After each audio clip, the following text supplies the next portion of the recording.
Assalamualaikum warahmatullahi wabarakatuh. Selamat malam, Ibu dosen dan teman-teman sekalian. Saya datang dari kelompok psikolog dan hari ini saya akan menyampaikan materi berjudul konsep-konsep, konsep kalimat dan definisi kalimat. Materi ini sangat penting dipelajari karena menjadi dasar kata bahasa Indonesia agar kita dapat berbicara dan menulis dengan struktur yang mudah dipahami.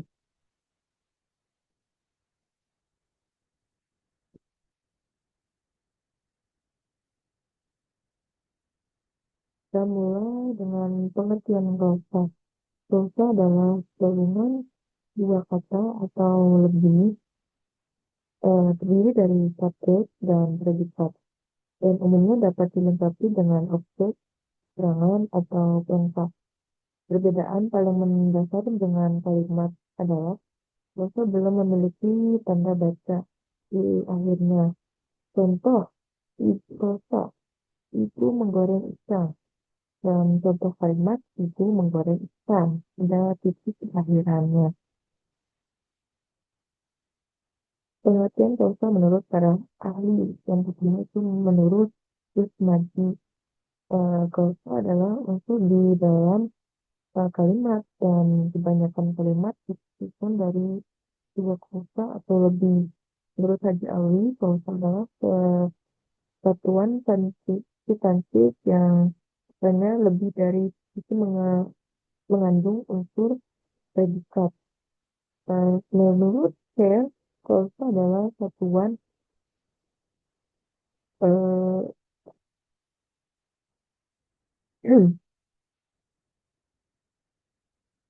satuan bahasa yang memiliki predikat tanpa predikat suatu rangkaian atau tidak bisa disebut kosa. Artinya kosa adalah satuan gramatikal yang memiliki satu predikat.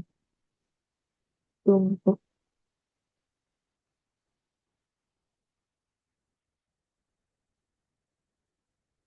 yang memiliki subjek dan predikat sehingga berpotensi untuk dikembangkan menjadi sebuah kalimat. Yang selanjutnya itu jenis-jenis pulsa. Pulsa dibedakan menjadi dua cara pengelompokan. Yang pertama berdasarkan struktur, terdiri dari pulsa bebas dan pulsa terikat.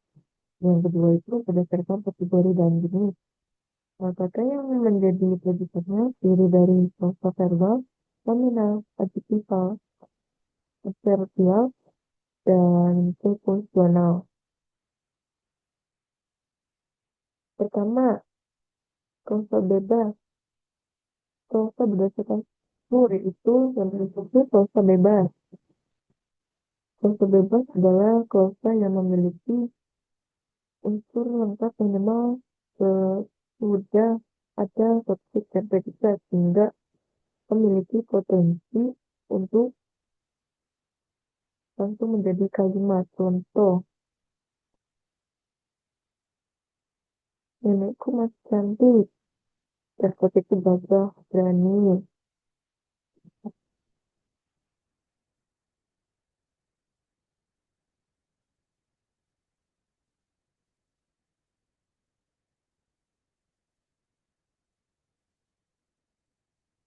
Selanjutnya, pulsa terikat.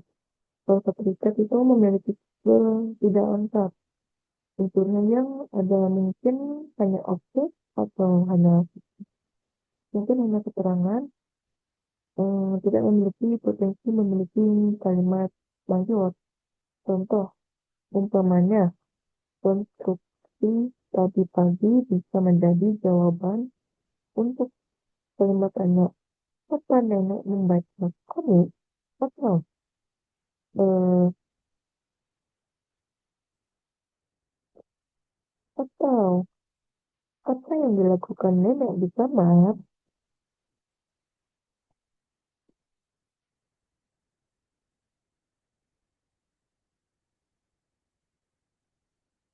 Nah, sosial berdasarkan unsur segmental.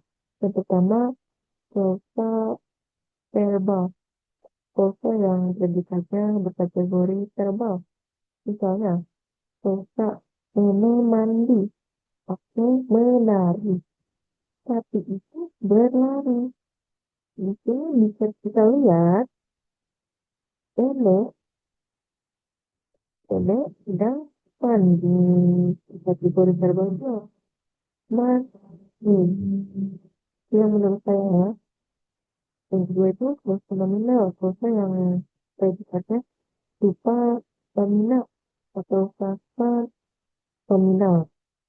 Misalnya, dosen linguistik, satpam bank. Yang ketiga, pulsa adjektifal, pulsa yang predikatnya berkategori adjektifal, baik berupa kata maupun rasa. Misalnya, ibu dosen itu cantik sekali. Bumi ini sangat luas. Gedung itu sudah tua sekali. Yang keempat, pulsa adverbial, pulsa yang predikatnya berupa adverbial. Misalnya, pulsa bandelnya teramat sangat.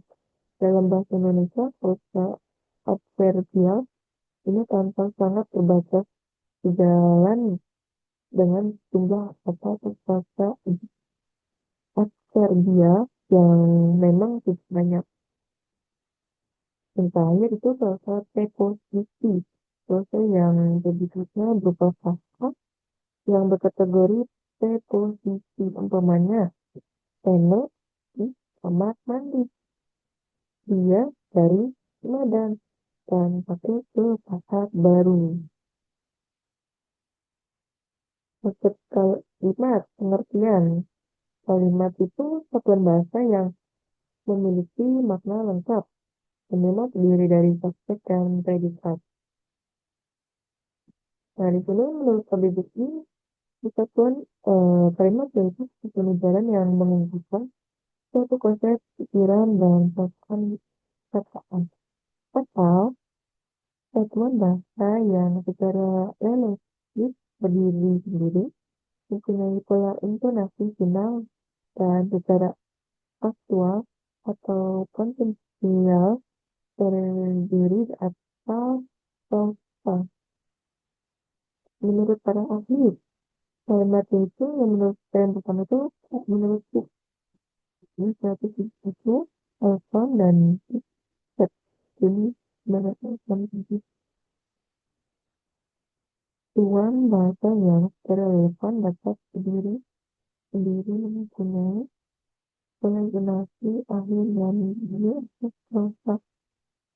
Terus yang terakhir ini Datu Widodo Widodo itu 188 254 temat yang bagian terkecil dari suatu acara atau wacana yang mengungkapkan pikiran yang utuh secara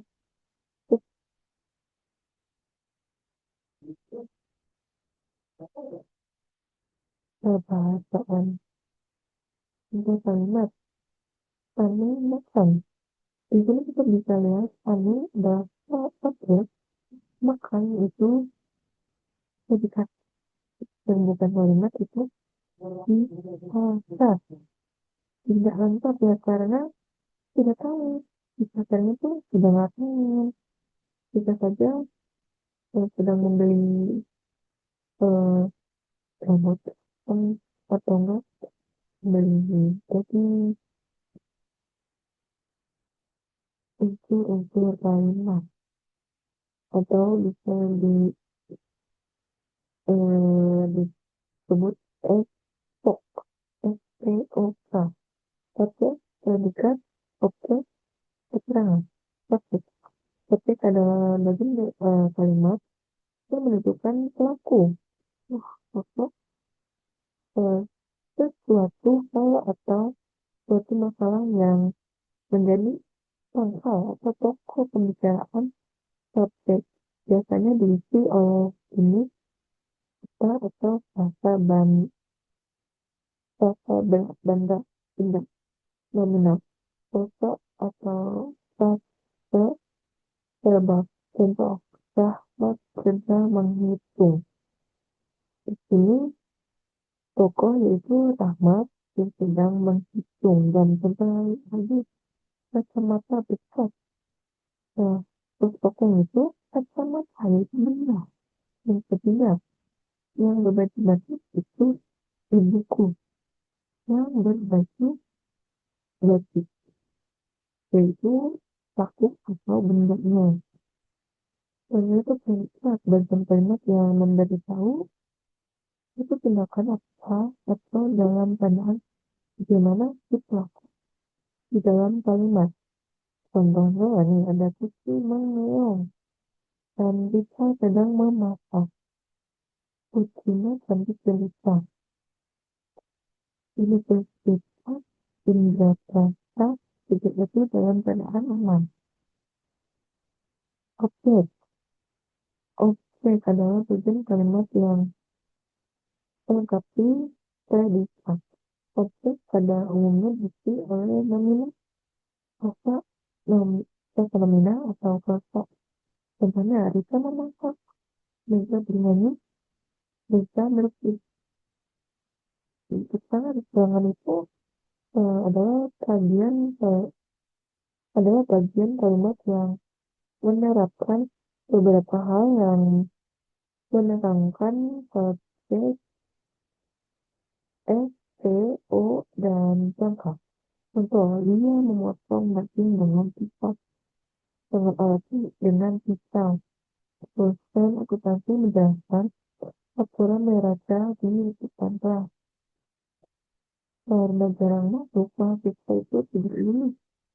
Nah, keterangannya itu menyebabkannya jarang masuk. Jenis-jenis kalimat. Berdasarkan struktur itu ada dua, ada kalimat tunggal, kalimat majemuk itu ada bagiannya lagi, itu majemuk setara, majemuk bertingkat. Jenis kalimat berdasarkan tujuan. Yang pertama itu kalimat berita, deklaratif, kalimat tanya, interrogatif, kalimat perintah, imperatif, kalimat terus, eksklamatif. Contoh kalimat berdasarkan tujuan. Kalimat berita, saya pergi ke sekolah. Kalimat tanya, kamu sudah makan? Kalimat perintah, tutup pintu. Kalimat seru itu, contohnya itu, wah, indah sekali. Contoh struktur kalimat, yang pertama itu, contoh. Kami itu, kalimat jemuk utara itu, aku makan dan dia minum. Mau jemuk bertingkat, aku belajar karena besok ujian. Jenis kalimat lengkap. Yang pertama itu kalimat lengkap dan kalimat yang tidak lengkap. Contoh kelengkapan, kalau kalimat lengkap itu ibu memasak. Jadi di sini si pelaku ini sudah menjelaskan bahwa dia sedang memasak. Dan yang tidak lengkap itu sedang makan. Ya, kita kan tidak tahu si pelaku ini sedang makan apa. Bisa saja beda yang apa yang kita pikirkan. Jenis kalimat berdasarkan bentuk ada dua, ada kalimat aktif dan kalimat pasif. Itu bentuk kalimat. Kalimat aktif, Rina menulis surat. Pasif itu surat ditulis Rina. Pengertian klausa dan konsep klausa. Nah, di sini kan kita sudah menjelaskan pengertian klausa. Kita akan melanjut dengan penjelasannya. Klausa belum tentu